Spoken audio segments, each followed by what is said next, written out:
खेती के काम करे सुखदई का।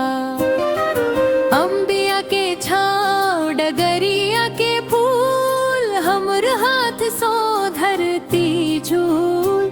हमने देसी कर लरे लइका, खेती के काम करे सुखदई का।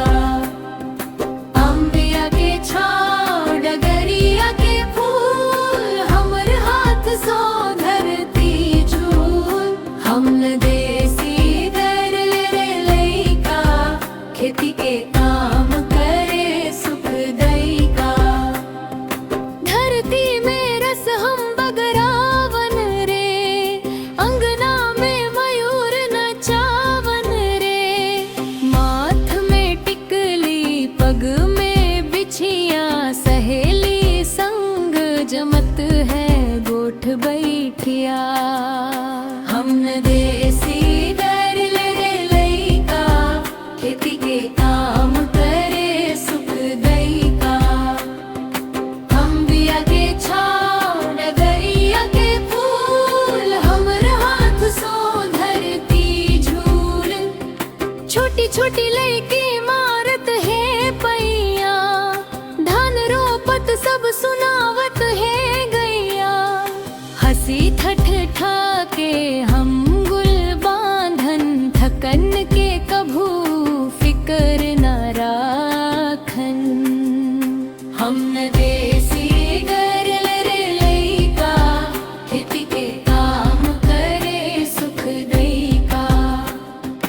अम्बिया के छाँव डगरिया के फूल, हमर हाथ सो धरती झूल। जब बैठथन हम ट्रैक्टर के ऊपर,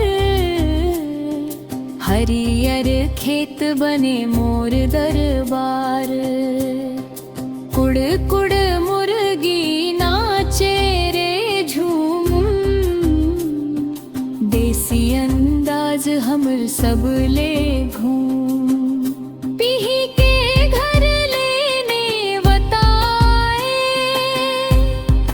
हरियर खेतियारी मन लाभाए। अब के फसल हो ही औटा, दुनिया दावत हमर यश के गोता। हमने देसी कर लरे लइका, खेती के काम करे सुखदई का। छत्तीसगढ़िया माटी के हम तारा, हमरे बिना खेतियारी अधूरा।